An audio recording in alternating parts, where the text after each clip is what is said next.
acuerdan, Hebreos 11:1 dice, es pues la fe, la certeza de lo que se espera y la convicción de lo que no se ve. Así es. Entonces podemos hoy saber que el Señor anhela que nuestra fe crezca, que nuestra fe se haga robusta, que nuestra fe sea inconmovible, inamovible, ¿verdad?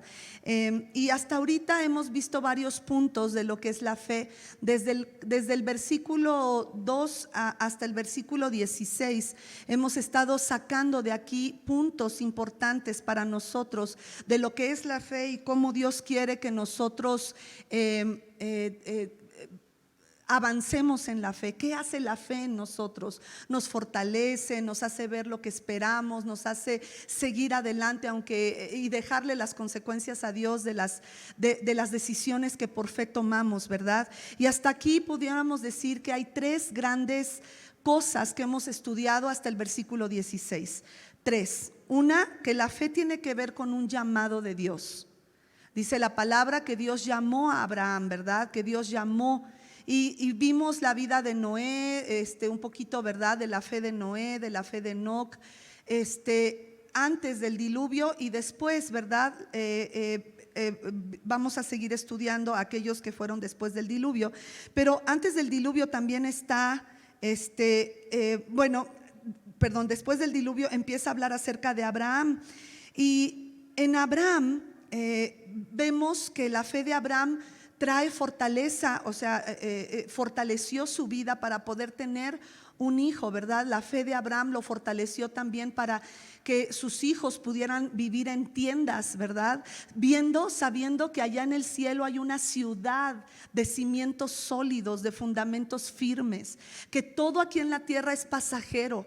Todo lo que pudiéramos adquirir, ver, oír, tocar, disfrutar en esta tierra es pasajero.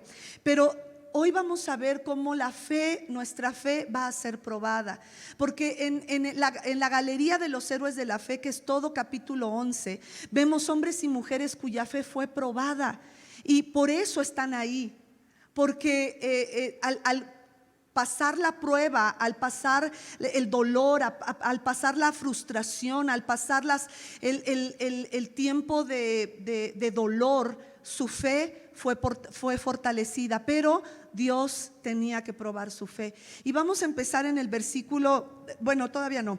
Entonces vemos que la fe tiene que ver con el llamado de Dios y es la respuesta a ese llamado. ¿Cuántos hemos sido llamados por Dios? Bueno, si tú le has dado tu vida a Jesús y le has dicho, Señor, sé mi Salvador y sé el dueño de mi vida, tú estás llamado. Así es. Entonces la fe es la respuesta a ese llamado para la salvación. Lo segundo es que la fe se muestra en obediencia y no por conveniencia. Decíamos que Abraham estuvo en tiendas de campaña y fue obediente. Dios le dijo, sal de tu tierra, de tu parentela, a la tierra que yo te mostraré. Él todavía no sabía exactamente a dónde iba, pero él obedeció. Y a veces decimos, ok, Señor, te obedezco, pero a ver. Si te obedezco, ¿me vas a dar más dinero? Si te obedezco, ¿me vas a dar un mejor trabajo? Si te obedezco, mis hijos van a hacer esto o aquello. Si te obedezco, mis padres van a cambiar. Si te obedezco, mi jefe de trabajo. Queremos como que todo el plan, y Dios no es así. Dios muchas veces nos va a dar paso a paso y no nos va a decir lo siguiente hasta que obedezcamos lo primero que nos pidió. Por eso es que nuestra fe que se muestra en obediencia y no por conveniencia. Eso es lo que hemos visto a grandes rasgos, lo segundo.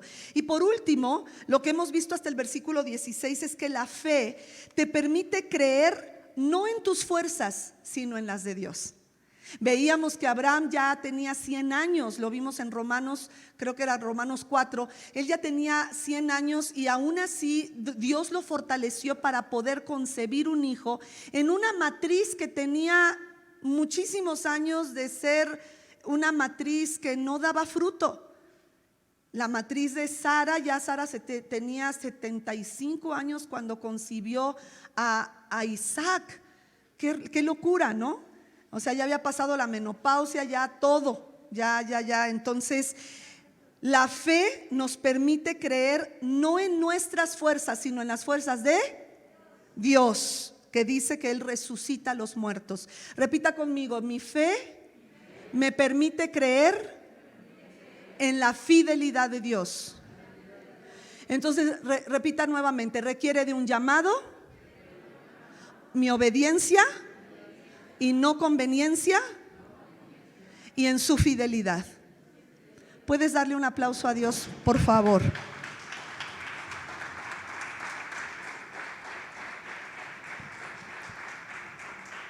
Gracias, hija. Ahora vamos a ver a partir del versículo 17 de este capítulo que estamos viendo, Hebreos 11, vamos a entrar a una nueva aventura de lo que es la prueba de nuestra fe.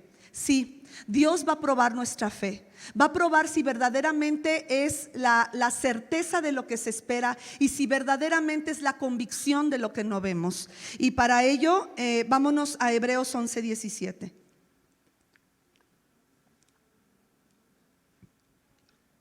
Por la fe Abraham, que había recibido las promesas. ¿Quién había recibido las promesas? Abraham. Fue puesto a prueba y ofreció a Isaac, su hijo único. Wow. Algunos a lo mejor no conocen la historia y por eso la dejé para un tema completamente aparte, y no lo quise ver en la fe de Abraham de hace 2 semanas y la fe que nos fortalece de hace una semana. Primero que nada, aquí dice que Abraham recibió las promesas. Entonces Dios nos da una promesa, Él te da una palabra profética, Él te habla a través de la Biblia. Las palabras de la Biblia saltan por tus ojos, entran a tu corazón y de alguna manera tú crees que la vida de alguno de tus hijos va a ser restaurada, que tu matrimonio va a ser restaurado, que tus hijos van a ser traídos al camino de Dios. De alguna manera Dios te dice: vas a tener hijos, vas a ser padre, vas a ser madre. Yo recuerdo hace muchísimos años, yo tenía alrededor de 17 años, que una mujer me dijo: tú tienes corazón de mamá. Y yo dije: pues sí, espero ser mamá. Y me acuerdo que yo jugaba con mis muñecas y las muñecas de mi hermana Marta, y también juntaba las de Flora y ponía todos esos eran mis hijos, ¿no? Y ahora sé que era la iglesia. Pero la verdad es que sí, mi mayor anhelo era ser mamá. Y cuando me dijeron: tú tienes corazón de mamá, dije: pues sí, ¿no? O sea, sí quiero ser mamá, siempre lo he deseado. Y después de eso, que me dicen: tú tienes corazón de mamá, porque hay profecías que no vienen como que así dice el Señor, ¿no? O sea, así dice el Señor. Entonces dices: no, esa es una profecía. Pero yo sé que esa mujer me estaba profetizando: tú tienes corazón de mamá, porque a los pocos días nos mandan a llamar en la universidad. Te sacan algunos, a todos nos sacan sangre para ver cómo está nuestra salud. Yo estudiaba en San Antonio, Texas. Yo no sé si aquí lo hagan en las universidades en México, pero allá todos nos sacan sangre para ver cómo estamos, ¿no? Entonces, yo no sé si habría alguno que se negara con eso de los derechos y todo eso. Yo no me negué. Yo fui y yo tenía alrededor de 17 años y me llamaron de la hospital de la universidad, así se llama ese hospital, University Hospital. Y pues yo estaba en una universidad del gobierno. Entonces, pues me llamaron a la universidad y me empezaron a hacer estudios. Encontramos en tu sangre una hormona que solamente se debe de segregar a los 8 meses de embarazo. Eso puede darnos a ver que a lo mejor tú tienes problemas o tu pituitaria, que es la que segrega todas estas hormonas, no está funcionando bien. Y fue ahí que me hicieron más estudios, una tomografía, y encontraron un tumor en la pituitaria. Ese tumor estaba segregando esta hormona que hacía que mis ciclos fueran anovulatorios. Eso hizo que yo tuviera pues muchos problemas de endometriosis y muchas cosas, y me dijeron: es muy difícil que tú puedas tener hijos. Y ese fue el diagnóstico, que yo presentaba un problema para encargar bebés, para ser fértil, para tener hijos. Eso a mí me pegó muchísimo. No solamente eso, me dijeron que tenían que entrar a sacar ese tumor y que no había hasta ese momento alguna otra manera más que ser invasivo, y me hicieron firmar un documento donde a lo mejor, o sea, perdón, no a lo mejor, sino que sí, a lo mejor al entrar ellos yo podría quedar sorda, muda o ciega por el lugar donde estaba y que tenían que cortar. Entonces me hicieron firmar algunos documentos pues para cubrirse ellos antes de operarme. Y recuerdo que pues le dije a mi mamá estaba en una denominación, nosotros nacimos en una denominación, se pasó a otra, porque esta denominación, bueno, esta iglesia se había deshecho, desafortunadamente los pastores ahí no se pusieron de acuerdo y decidieron cerrar la iglesia. Entonces se pasa mi mamá a esta otra denominación y bueno, ahí se les enseña que los milagros quedaron en el primer siglo y que ya no hay milagros, ya no hay sanidad, ya no hay, ¿no? De hecho, yo no conocía del Espíritu Santo hasta que llegué a la congregación de las Asambleas de Dios, que estaba dando la vuelta de la manzana donde había yo llegado a vivir con mi hermano Luis, por quien estamos orando. Yo viví con él desde los 16, 17 años hasta los 20, cuando terminé la universidad. Y bueno, entonces me cuenta mi mamá que las hermanas de la femenil, cuando mi mamá les dice por favor oren por mi hija, le encontraron un tumor, le decían pues ánimo hermana Flora, pues entregue su hija al Señor, Dios sabe por qué, ¿no? Ya no había solución, no había una esperanza, ¿no? Entonces recuerdo que, perdón, es que vi los ojitos de mi hija Tamara ahí, me da mucha ternura. Y los ojitos, ¿no? También grandotes, también bonitos. Pero me acuerdo que me hinqué y le dije al Señor: Señor, tú sabes que yo quiero ser mamá, que desde chiquita jugaba con muñecas. Yo quiero ser mamá.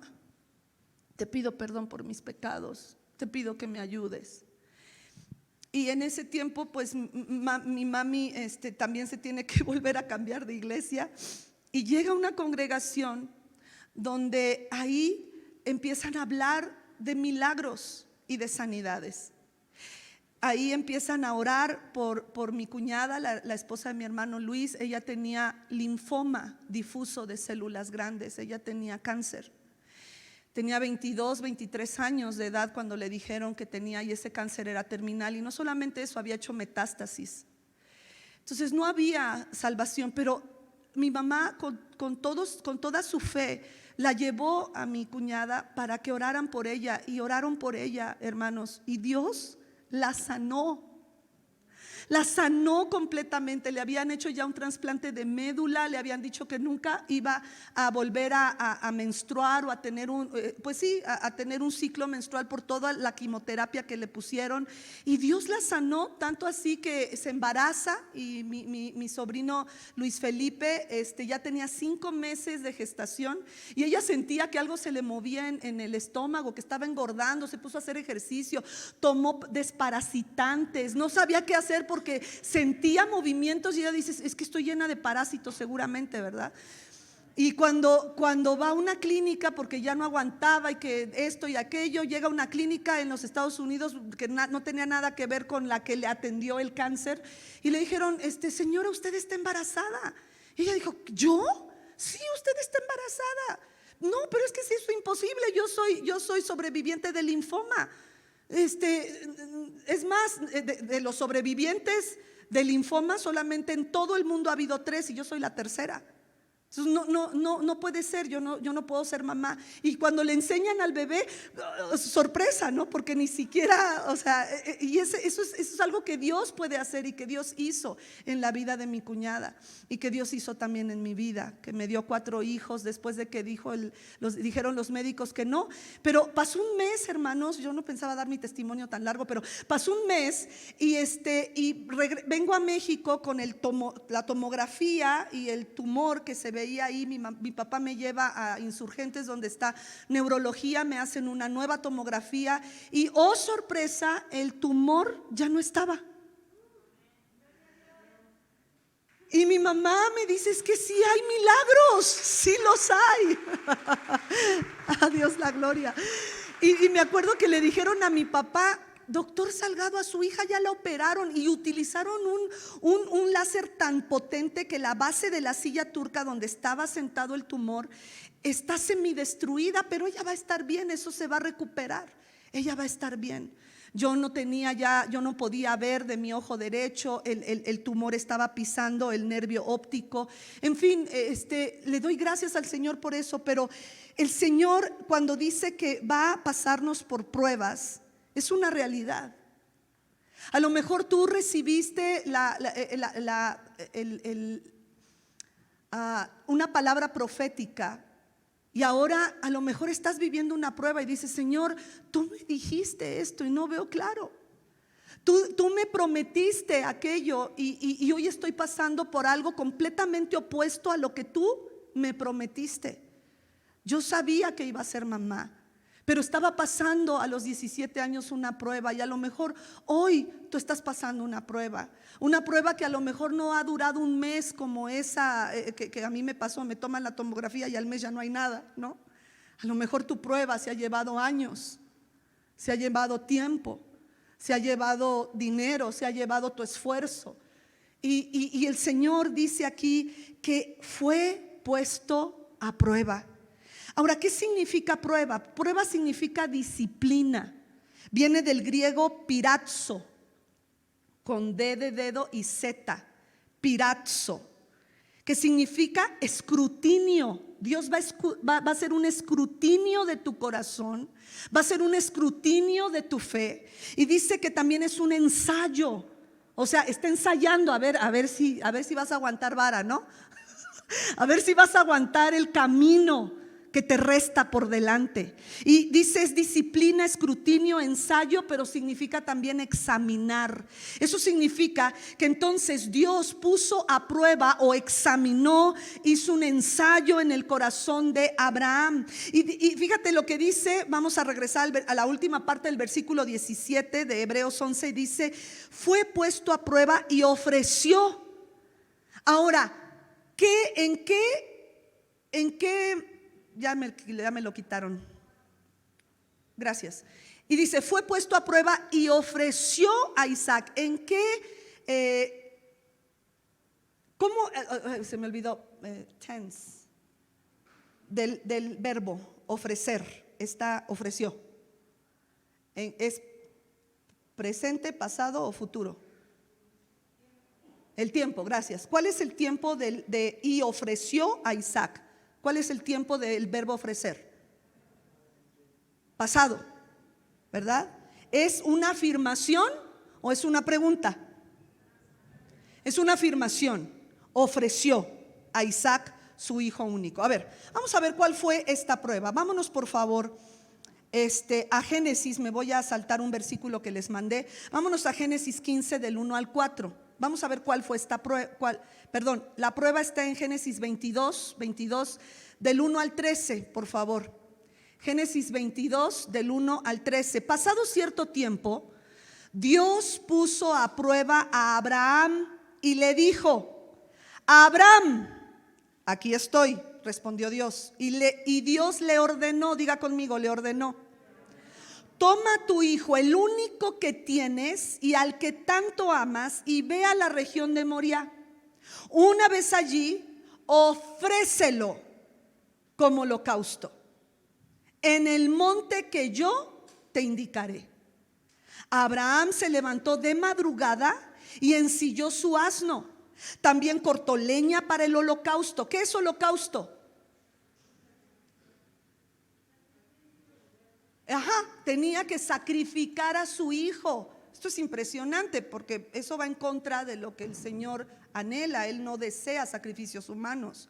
Pero le dice, Abraham se levantó de madrugada y ensilló su asno. También cortó leña para el holocausto y junto con 2 de sus criados y su hijo Isaac, se encaminó hacia el lugar que Dios le había indicado. ¿A dónde? Al monte Moriah. Al tercer día, ¿cuántos días caminó? ¿Crees que tuvo tiempo de darse la vuelta? Pues sí, en 3 días piensas bastante y te puedes regresar. No, pues se me hace que yo oí mal a Dios, ¿no? A lo mejor tú y yo hubiéramos dicho: te reprendo, enemigo, porque si este es mi único hijo y de él me vendrá descendencia, ¿cómo crees que quieres que lo mate, verdad? A lo mejor hubiéramos confundido la voz de Dios con la voz del enemigo.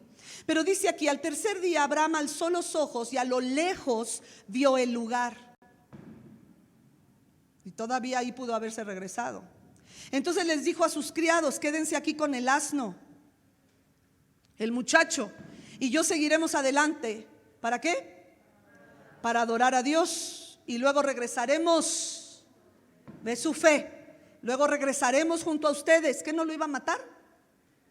Ok, sigamos. Abraham tomó la leña del holocausto y la puso sobre Isaac, su hijo. Él por su parte cargó con el fuego y el cuchillo, y los dos siguieron caminando juntos. ¿Cuánta fe tenía Isaac en su padre? Isaac habría tenido unos 17 años cuando esto pasó. Isaac le dijo a su papá: padre, dime, hijo mío, aquí tenemos el fuego, la leña, continuó Isaac, pero ¿dónde está el cordero para el holocausto? El cordero, hijo mío, lo proveerá Dios, le respondió Abraham. Y siguieron caminando juntos. Cuando llegaron al lugar señalado por Dios, Abraham construyó un altar y preparó la leña. Después ató a su hijo Isaac y lo puso sobre el altar, encima de la leña. Entonces tomó el cuchillo para sacrificar a su hijo. Pero en ese momento el ángel del Señor, o sea, muchos teólogos dicen que es Jesús, el ángel del Señor en el Antiguo Testamento, le gritó desde el cielo: Abraham, Abraham, aquí estoy, respondió. No pongas tu mano sobre el muchacho ni le hagas ningún daño, le dijo el ángel. Ahora sé que temes a Dios porque ni siquiera te has negado a darme tu único hijo. Abraham alzó la vista y en un matorral vio un carnero enredado por los cuernos. Fue entonces, tomó el carnero y lo ofreció como holocausto en lugar, diga conmigo, en lugar de su hijo. Ok, voy a regresar entonces a lo que estábamos hablando de Hebreos capítulo 11, versículo 17. La última parte dice: fue puesto a prueba y ofreció a Isaac. Está en pasado. Entonces ya leímos todo cómo se desarrolló la situación, pero cuando dice ofreció, quiere decir que para Isaac fue un asunto que fue completo. En su corazón Isaac ofreció a su hijo. En su corazón él, y ahorita vamos a entender un poquito más, porque cuando dice ofreció viene del griego profero, que significa soportó. Lo entregó, soportó el dolor. También profero, que es ofreció, significa que Dios enternece nuestro corazón hacia Él. Ofreció significa que Él se despegó de su hijo con ternura. O sea, Dios lo enterneció de tal manera que Abraham dijo: Señor, te temo más a ti que el amor que le tengo a mi hijo. Pregunto a los padres de familia: ¿tú harías algo que a lo mejor tus hijos no entiendan, pero por obediencia lo harías? ¿Y si pierdes a tus hijos? ¿Si pierdes su amor? ¿Cómo se habrá sentido Isaac cuando su papá lo amarró? ¿Pudo haber peleado contra su padre? Tenía alrededor de 17 años, lo menos 15. ¿Crees que le pudo haber ganado al viejito de 115 años, 117 años? ¿Cómo es que este joven pudo perdonar a su papá o no tomar en contra de su papá la decisión que su papá estaba tomando? ¿Con qué carácter Isaac se dejó amarrar por su padre? Porque la leña ya estaba encendida. Dice que ya él puso el altar, encendió la leña. ¿Se habrá quemado Isaac en el momento en lo que lo amarra y levanta el cuchillo? ¿Habrá sentido el calor de la prueba, Isaac? Porque esta prueba también fue para Isaac. ¿Será que por eso no se casó hasta los 30? No sé, o sea, él no quiso casar, o sea, Isaac fue tan obediente a Dios que Abraham le pidió a Eliezer que fuera a la casa de su familia a traerle una esposa. Ya Isaac estaba quedándose para contar ovejas. Ya o sea, para ese tiempo los hombres se casaban mucho antes, pues. O sea, pero él ya tenía, o me estoy equivocando, ¿habrá tenido 40? 40 años, ¿verdad? Sí, ahorita me quedé pensando, no tenía 30, tenía 40. Ya estaba quedado, ¿no? Pero yo creo que Isaac dijo, no, yo aquí flojito y cooperando con Dios, no me quiero casar con alguien que no sea del agrado de mis padres y de Dios. Pero aquí dice el versículo 18 de Hebreos 11, él soportó, Dios enterneció su corazón hacia Dios. Él tuvo que lidiar, porque eso significa profero. Lidió y presentó. Él ofreció a su hijo Isaac en su corazón. Y delante de Dios, para Dios, Abraham mató a su hijo. ¿Sí me estás entendiendo? ¿Sí me estás comprendiendo esto? Dios probó su corazón y su obediencia. Y en el versículo 18 dice, a pesar de que Dios le había dicho, Dios enterneció su corazón hacia él. Tu descendencia se establecerá por medio de Isaac. Ahora, regresando al versículo 17, dice, por la fe Abraham, que había recibido las promesas. Ahora, vamos a ver qué promesa. Discúlpeme, así lo vi más lógico en mi mente. Que pudiéramos ver qué fue la prueba y ahora regresar a la promesa. Vamos a regresar a la promesa. ¿Qué promesa? Y esa promesa la vamos a encontrar en Génesis 15. Cuando Dios prueba a Abraham está en Génesis 22, pero en Génesis 15, del 1 al 4, viene la promesa. Después de esto, la palabra del Señor vino a Abraham en visión. En esa visión le dice, no temas, Abraham, yo soy tu escudo y muy grande será tu recompensa. Aquí está la promesa. Pero Abraham le respondió, Señor y Dios, ¿para qué vas a darme algo si aún sigo sin tener hijos? Y el heredero de mis bienes será Eliezer de Damasco. Como no me has dado ningún hijo, mi herencia la recibirá uno de mis criados. No, ese hombre no ha de ser tu heredero, le contestó el Señor. Tu heredero será tu propio hijo. ¿Por qué te estoy llevando a todo esto? Porque es bien importante lo que vamos a ver en el versículo 19 de Hebreos 11. ¿Y por qué la fe tiene que pasar estas pruebas? La fe será probada, pero Dios verá si en tu corazón estás dispuesto. Por eso entiendo cuando nuestros pastores nos han predicado que si oyes a Dios y te equivocas, Dios no te va a dejar en tu equivocación. Si tiene que mandar un ángel y decir, no, o sea, sé que tu corazón es de obedecerme, pero la neta me agarraste al revés la cosa. ¿Sí me estás comprendiendo? O sea, Dios va a probar en lo profundo de nuestro corazón si a pesar de perder a un hijo o de perder a todos nuestros hijos, porque pues para Abraham él era todo, Isaac era todo lo que tenía. Y aún cuando nació Ismael, Dios le dijo, sí, voy a bendecir a Ismael, pero él no es tu heredero. Él no es el hijo de la promesa. ¿Se acuerdan que hemos hablado de que Dios nos da una herencia, pero Dios prepara el corazón del heredero? Que esa olla chueca, si tú no preparas a tu hija para hacer ahí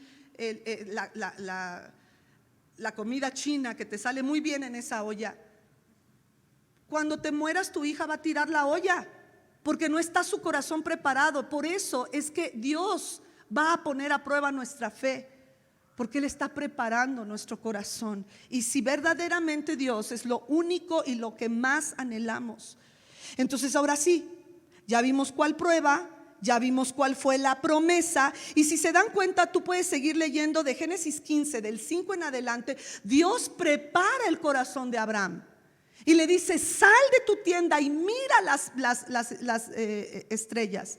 Y ahí empieza Dios a renovar los pensamientos de Abraham para que pueda verse como un hombre con una muchedumbre, como herencia, como descendencia. Amén. Muy bien, entonces ahora sí, vámonos por favor a Hebreos 11:1 y lo vamos a leer en la traducción del lenguaje actual. Hebreos 11:1, ya nos lo sabemos en la Reina Valera, pero fíjate lo que dice: confiar en Dios es estar totalmente seguro de que uno va a recibir lo que espera y estar convencido de que algo existe aun cuando no se pueda ver. Ok. Entonces, solamente quería recordarte ese versículo en esta versión porque me gustó mucho. Confiar en Dios es estar totalmente seguro de lo que uno va a recibir, de lo que uno espera. ¿Qué le dijo Dios a Moisés? Digo, a Abraham. A Moisés, no, a Abraham.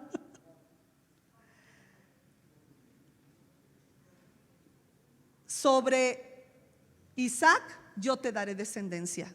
Isaac es tu heredero. Y no te heredará Eliezer, te va a heredar un hijo tuyo con Sara. ¿Ok? Ahora, la prueba va a tener, Dios está direccionado a tener que nuestra prueba, Dios está preparando el corazón del heredero. Vámonos a Pedro, primera de Pedro 1, del 6 al 9. Vamos a ver qué dice Dios acerca de la prueba. Esto es para ustedes motivo de gran alegría. Él está hablando de la salvación. A pesar de que hasta ahora han tenido que sufrir. ¿Qué hace la prueba? Nos hace sufrir. Han tenido que sufrir diversas pruebas. ¿Por cuánto tiempo? Por un tiempo. Diga conmigo, las pruebas tienen fecha de caducidad. Ay, ahora hágale así. Gracias a Dios. Las pruebas tienen fecha de caducidad. Dice, tendrás que sufrir por diversas pruebas por un tiempo. Y después compara la fe, la prueba de la fe, con cómo se prueba el oro en ese tiempo, porque ahora se hace con ácidos. Pero en ese tiempo el oro, aunque perecedero, ¿cómo se prueba? ¿Cómo se hace puro? Se purifica, se acrisola al fuego. Así también la fe de nosotros, que vale mucho más que el oro, al ser acrisolada o probada o purificada por las pruebas, demostrará que es digna de aprobación. Aleluya. Y no solamente de aprobación, sino que eso traerá gloria a Dios, gloria a tu vida, que tu verdadera naturaleza saldrá a flote. ¿Quién eres tú? ¿Y de qué estás hecho? ¿De qué estás hecha? ¿En dónde has puesto tu fe? ¿En dónde has puesto tu confianza? Eso es lo que revela las pruebas. Demostrará que es digna de aprobación, de gloria y de honor cuando Jesucristo se revele. Ustedes, dice Pedro, lo aman a pesar de no haberlo visto. Y aunque no lo ven ahora, creen en Él y se alegran con un gozo indescriptible y glorioso. Pues están obteniendo la meta de su fe, que es la salvación. Entonces, aún nuestra salvación va a ser probada. Y nos dice aquí que la prueba va a traer con nosotros aprobación de Dios, gloria y honra. Son tres cosas que Dios quiere darte. Él no está así como que no quiero que tú las tengas. No quiero no quiero ni mi favor sobre tu vida porque no te lo mereces. No, Él quiere dártelo. Pero para eso vamos a pasar por pruebas y nuestra fe será digna. Una vez que pasemos estas pruebas, será digna de aprobación, gloria y honor. Dios prepara a su pueblo para la herencia. Y la herencia es la promesa que Dios te ha dado. Hay promesas que vamos a recibir en vida y hay otras que, como Abraham las recibió, dice que él y su familia pudieron regresar a Ur de los Caldeos, a Mesopotamia, que tuvieron el tiempo para regresar. pero ellos estaban viendo algo que no era todavía suyo. Pero la fe te permite ver la herencia, aunque tus ojos y tus manos no lo vean en esta tierra. Amén. Entonces, él de alguna manera estaba seguro. Ahora, vámonos por favor a otra parte del Antiguo Testamento donde nos habla de las pruebas, de cómo Dios probó al pueblo de Israel. ¿Se acuerdan cuando salió de Egipto el pueblo de Israel? Y Dios en el desierto, ¿qué hizo con el pueblo? Los puso a prueba, los probó. Vámonos a Deuteronomio 8 del 2 al 10. Dice así. Hoy estamos leyendo mucha Biblia. Qué bueno, digo, si tú no leíste en la semana, ahorita sí. Recuerda que durante ¿cuántos años? Ok, entonces repita conmigo: la prueba tiene fecha de caducidad, aunque puedan ser muchos años. Recuerda que durante 40 años el Señor tu Dios te llevó por todo el camino del desierto. ¿Y qué hizo contigo? Te humilló. La prueba no solamente nos hace sufrir, como dice Pedro. La prueba nos humilla, nos hace humildes. La prueba nos hace bajar de la nube. Te humilló y te puso a prueba. ¿Para qué? Para conocer lo que había en tu corazón, a ver si cumplirías o no sus mandamientos. Te humilló nuevamente y te hizo pasar. ¿Hemos pasado hambre? Bueno, a lo mejor algunos no. Te hizo pasar hambre, a lo mejor tu hambre es de paz, pero dice, te hizo pasar hambre pero luego te alimentó con maná, porque la prueba tiene una fecha de caducidad. Comida que ni tú ni tus antepasados habían conocido, con lo que te enseñó que no solo de pan físico vive el hombre, sino de todo lo que sale de la boca del Señor. Durante esos 40 años no se gastó la ropa que llevabas puesta, ni se te hincharon los pies. Es más, yo creo que Dios hizo un milagro, porque los niños salieron y después de 40 años yo creo que necesitaban cambiarse de zapatos, y aún así dice que no se cambiaron de zapatos. Entonces yo creo que hizo un milagro para que los zapatos fueran creciendo, porque yo me acuerdo cuando mis hijos estaban en edad de crecer, que les compraba los zapatos y al mes ya no les quedaba. Pero aquí dice, no se te hincharon los pies, tú seguiste. Reconoce en tu corazón que así como un padre, ¿qué hace? ¿Y qué significa probar en el griego que estamos estudiando? Lo mismo, disciplina. Eso es probar. Disciplina, que así como el padre disciplina a su hijo, también el Señor tu Dios te disciplina o te prueba a ti. Cumple los mandamientos del Señor tu Dios, o sea, obedécelo. Témelo más que a nadie en esta tierra, más que a tus padres, más que al gobierno, más que a tu jefe, más que a tus hijos, más que a los vecinos, más que a nadie más. Tenle respeto a Dios, témele y sigue sus caminos, porque el Señor tu Dios te conduce a una tierra buena, tierra de arroyos y fuentes de agua. Aquí está la promesa. Siempre hay una promesa para la prueba de nuestra fe. Te conduce a fuentes de agua con manantiales que fluyen en los valles y en las colinas. Tierra de trigo y de cebada, de viñas, higueras y granados, de miel y de olivares. Tierra donde no escaseará tu pan y donde nada te faltará. Tierra donde las rocas son de hierro y de cuyas colinas sacarás cobre. Cuando hayas comido y estés satisfecho, alabarás al Señor tu Dios por la tierra buena que te habrá dado. ¿Qué simboliza esta tierra? El cumplimiento de las promesas. Hay un versículo que dice que cuando la promesa se tarda es aflicción del corazón, pero cuando la promesa se cumple es un árbol frondoso. Así dice la palabra. Entonces Dios estaba preparando al pueblo de Israel para que cuando llegara a la tierra prometida, alabara al Señor. No es eso lo último que dice: y cuando te hayas saciado y cuando tengas todo, me alabarás. No te olvidarás de mí, porque tu corazón ya fue humillado, tu corazón ya fue probado, tu corazón ya sufrió. Entonces Dios le pide a Abraham algo incomprensible. Le pide que le diera a su único hijo en holocausto. Ahora vámonos a Hebreos 11:19, que es donde voy a terminar este tema. Consideraba, diga conmigo, consideraba Abraham que Dios tiene poder hasta para resucitar a los muertos.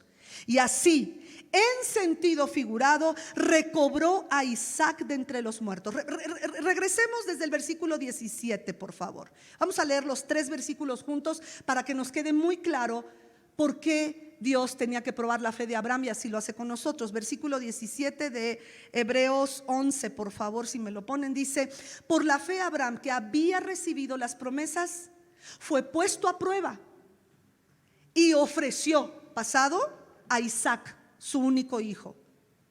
A pesar de que Dios le había dicho: tu descendencia se establecerá por medio de Isaac. O sea, lo que Dios le pidió era lo contrario de lo que Dios le había profetizado. Consideraba Abraham que Dios tiene poder hasta para resucitar a los muertos, y así, en sentido figurado, recobró a Isaac de entre los muertos. Ok, me impresionó mucho o brincó a mis ojos la palabra consideró Abraham. Y viene del griego logisomani, con Z. Logisomani, de donde viene la palabra lógica. La fe, por eso, no es una fe a ciegas. La fe es una fe pensada, es una fe puesta en Dios porque ha habido pruebas. ¿Se acuerdan de lo que significaban estas dos palabras? La fe es la certeza de lo que se espera, upomone, y la convicción de lo que no se ve, que son pruebas como jurídicas, ¿no? Cuando hay un juicio, estas son las pruebas fehacientes de que esto es una realidad. Ok. Logisomani, que es lógica, significa tomar inventario. Significa estimar o llegar a la conclusión de. Abraham consideró que Dios podía resucitar de los muertos a su hijo.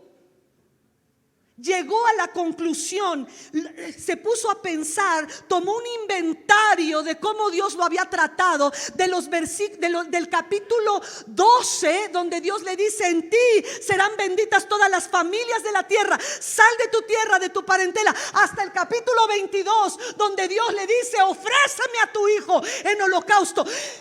Abraham, logisomani, hizo un inventario y llegó a una conclusión en todos esos capítulos, que su vida.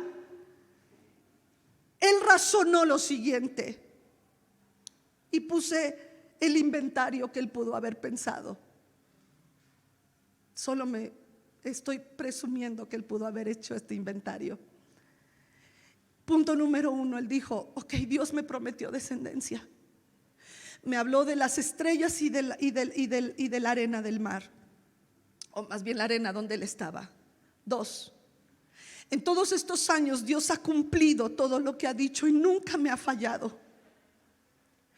3, Dios hizo a Sara y a mí el milagro de la vida y nos dio a Isaac. Y hoy me pide que lo mate. Está llegando a esta conclusión y su prueba de fe está razonando, y el resultado de su lógica fue: claro, Dios lo va a resucitar. Claro, si él me pide que lo mate y nunca me ha fallado, y él me dice que este es el hijo de la promesa y no Ismael, claro, no hay problema, no tengo que temer. Él pasó 3 días sufriendo, no diciéndole a nadie lo que tenía que hacerle a su hijo. Él llevaba el fuego, él llevaba la leña. Su hijo mismo, ya que deja a sus criados, su hijo le dice: ¿a dónde está el carnero? ¿A dónde está el cordero? Y él dice: Dios se proveerá. Él tuvo que soportar del dolor. 3 días pudo haber dicho: no, escuché mal, te reprendo, enemigo, te reprendo, Satanás. Pero él sabía y llegó a esta conclusión. Por eso podemos regresar regresar a lo que dice el versículo 19. Consideraba, Abraham razonó, Abraham tomó de la lógica y en su fe él pudo decir: Dios nunca me ha fallado y por eso sé que Él tiene el poder de resucitar a los muertos.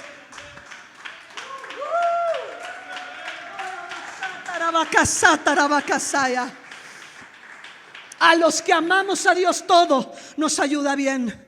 En la prueba hay situaciones que Dios nos mantiene enterneciendo nuestro corazón hacia Él para seguirlo buscando y seguir creyendo en Dios. Y por eso en Génesis 22:5 Él entonces le dijo a sus criados: quédense aquí con el asno. El muchacho y yo seguiremos adelante para adorar a Dios. Y él sabía que lo que tenía que hacer era matar a su hijo. Y luego ahí está su razonamiento de fe y su prueba de fe, que dijo: Dios lo va a resucitar porque Él nunca me ha fallado. Y si ya le dio a mi esposa una matriz nueva y a mí me permitió engendrar un hijo en Sara, Dios lo resucitará. Y en manera también figurada y en manera Él estaba profetizando la muerte de nuestro Señor Jesucristo y su resurrección a favor de nosotros. De cierta manera el Señor le estaba mostrando que verdaderamente hay vida después de la muerte, pero no en reencarnación, sino presentarnos delante del Señor. Él sabía: yo no sé cómo le va a hacer Dios, pero como Dios a mí nunca me ha fallado y mi fe en Él es ciega, voy a matar a mi hijo. Y por eso el versículo 17 dice: ofreció, porque para Dios así fue. Era como si lo hubiera presentado en holocausto. Claro que no lo permitió porque Dios odia los sacrificios humanos. Pero para Dios fue como la bendición. Entonces, el cumplimiento de la promesa es la recompensa de la fe. Y la fe se fortalece a través de las pruebas. No hay otra manera, mi hermano. Otra vez, el cumplimiento de la promesa o la bendición de Dios es la recompensa de la fe puesta en Dios. Y la fe se fortalece a través de las pruebas. ¿Sí queda claro? Filipenses 4:13. El apóstol Pablo dice algo que todos los cristianos no sabemos: todo lo puedo en Cristo. ¿Cómo podía llegar este hombre a esa conclusión? ¿Qué pasó antes de que él llegara a Filipo? Él pasó naufragios, persecución, hambre, escasez. Y nos piden Filipenses, desde el capítulo 2 en adelante, ser cristianos maduros. ¿Cómo llegamos a la madurez? A través de las pruebas. Y Dios va a permitir el rechazo de alguien, el abandono de alguien, que alguien en quien estaba puesta tu confianza te dé la espalda. ¿Para qué? Para que sea Dios lo único que tienes para seguir adelante. Dios va a permitir en las pruebas que las personas te fallen, te falten y te dejen solo. ¿Por qué? Porque es así como viene la madurez. Gálatas 5, 19 y 20 nos habla de que las obras de la naturaleza pecaminosa, dice: inmoralidad sexual, impureza, libertinaje, idolatría, brujería, odio, discordia, celos, arrebatos de ira, rivalidades, disensiones, sectarismos y envidia, borracheras, orgías y otras cosas parecidas. Les advierto ahora, como antes lo hice, que los que practican tales cosas no heredarán el reino de Dios. ¿Por qué puse estos versículos aquí? Porque cuando estamos en la prueba, ¿qué es lo que más hacemos? Oramos. Es cuando más oramos, ¿sí o no? Que yo creo que por eso Dios puso ese enternecimiento, ofreció, que viene de esa palabra griego que significa enternecer nuestro corazón hacia Dios. Por eso es que en la prueba oramos más, pero muchas veces oramos con celos, oramos con ira, oramos con contienda, oramos con disensión en el corazón, oramos y estamos en contra de la iglesia, en contra de nuestros padres, en contra de nuestros hijos, en contra de las personas. Entonces, como estamos siendo probados hoy, lo que quiero dejar en tu corazón impreso es cómo estás orando en medio de la prueba. Estás orando porque la Biblia enseña en Colosenses 3:5: hagan morir todo lo que es propio de la naturaleza terrenal. Y vuelve a dar otra lista muy parecida a la de Gálatas: inmoralidad sexual, impurezas, bajas pasiones, malos deseos, avaricia, la cual es idolatría. Pero me interesa lo primero: hagan morir. ¿Quién lo hace, Dios o tú? Exacto. Es tu obligación y mi obligación hacer morir las obras de la naturaleza pecaminosa. No es obligación de mi pastor, no es obligación de tu cónyuge, no es obligación de tus hijos, es tu obligación. Y aún cuando estamos en la prueba, pudiéramos estar orando con desesperación: Señor, por favor, te ruego que... O el menosprecio hacia nosotros mismos, orando con ilegitimidad: Señor, sé que no merezco pedirte nada, soy una mugre, soy un gusano, soy lo peor. ¿Será eso algo de la carne? Tenemos que hacer morir las obras de la carne para entonces pedir a Dios como conviene. Por eso también en Romanos el Señor dice: porque no pedimos como deberíamos de pedir. Por eso el Espíritu de Dios intercede por nosotros con gemidos indecibles. Es en medio de la prueba en que nosotros debemos de estar buscando al Señor. No sé si les mandé Salmo 27 del 13 al 14. Si no, se los mandé, y si lo pueden poner bien, y si no, búsquenlo en su Biblia. Dice Salmo 27, 13 y 14. Y con esto termino este tema. Gracias. Pero una cosa estoy seguro: esto es fe. Una cosa estoy seguro: que he de mirar la bondad del Señor en la tierra de los vivientes. Pon, mi hermano, mi hermana, tu esperanza en Él, en el Señor. Ten valor, cobra ánimo. En medio de tu prueba, en medio de tu dolor, en medio de tu desesperación, pon tu esperanza en el Señor. No en los médicos, no en tu padre, no en tu madre, no en tus pastores, no en el dinero, ni en tu trabajo. Pon tu esperanza en el Señor. Yo sé que tu fe será probada, y tenemos que seguir caminando. A veces por esa oración tan corta de ese hombre cuando su hija muere y le dice a Jesús: Señor, ayuda mi incredulidad. Creo que tú eres la resurrección y la vida, pero ayúdame. Ayuda mi incredulidad. ¿Qué te ha prometido Dios?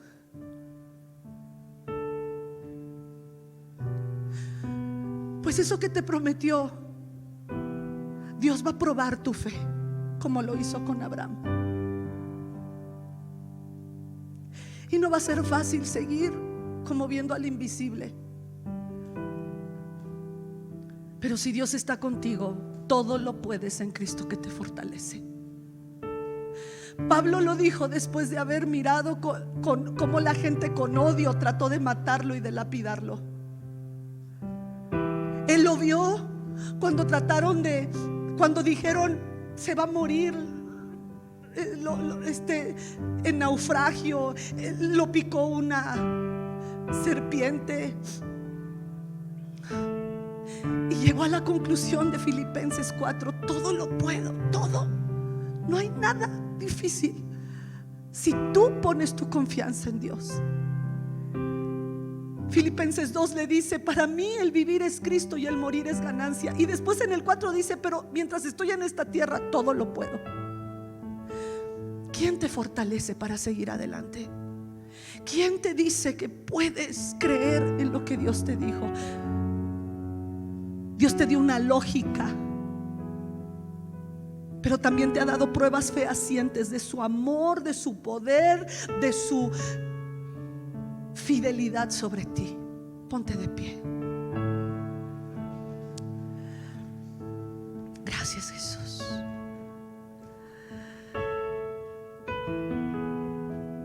Si pueden poner Salmo 18 del 28 en adelante, del 28 al 32, por favor. Estos versículos Dios me los dio una vez que había terminado mi tema, pero siento que Dios me los dio para ministrar tu corazón. Y si ahorita estás en la prueba y estás en ese momento donde la prueba pareciera la noche más oscura de tu vida, dice así: tú, Señor, mantienes mi lámpara encendida. Tú, Dios mío, iluminas mis tinieblas. Con tu apoyo me lanzaré contra un ejército. Contigo, Dios mío, podré asaltar murallas. El camino del Señor es perfecto, la palabra del Señor es intachable. Escudo es Dios a los que en Él confían y se refugian. ¿Quién es Dios sino el Señor? ¿Quién es la roca sino nuestro Dios? Es Él quien me arma de valor y endereza mi camino. Así es que si tú hoy estás pasando una prueba, Él es el que te arma de valor. No te detengas, Dios está con nosotros. Padre santo y bueno, hemos aprendido de la fe de Abraham tanto. Y hoy, Señor, aprendemos que la fe tiene una lógica, la fe no es una fe que no es pensada, es una fe que nos recuerda todo lo que has hecho. La fe es tomar inventario de cuántas veces hemos sido nosotros infieles y tú has permanecido fiel. La fe, Señor, cuando es probada, nos trae madurez, nos trae el privilegio de ver las cosas de una manera diferente y no juzgar y no seguir buscando venganza y celos, ira, contienda, disensiones. Padre, que aún nuestra oración en medio de la prueba sea sin contienda, sin odio. Que podamos orar como tú dices, en descanso y en reposo. Será vuestra fortaleza. En descanso y en reposo seréis salvos. Y es precisamente en la prueba en que nos llenamos de desesperación, de deseos de venganza, de frustración, de enojo, de ira. Y hoy tú nos dices: haz morir las obras de la naturaleza pecaminosa y vive por fe. Vive por fe. Gracias, Jesús. Eso queremos hacer. Ayúdanos, ayúdanos. Señor, hoy nos sometemos a tu amor y nos sometemos a tus promesas en medio de nuestras pruebas y tribulaciones. Porque tú has dicho que cuando pasemos el mar de la aflicción, tú estarás con nosotros. A través del apóstol Pedro nos has dicho que la fe, que la prueba de la fe trae dolor, trae humillación, pero va a traer gloria, honra y alabanza, aprobación, gloria y honor. Señor, no permitas que seamos de los que comienzan y no terminan la carrera.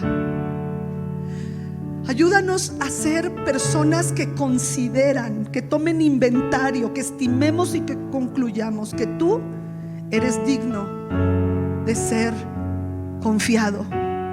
Gracias por el razonamiento al que llegó Abraham. Gracias también, Señor, porque desde ahí podemos ver que se hablaba de la resurrección de tu Hijo Jesucristo y también de la resurrección de aquellos que te amamos.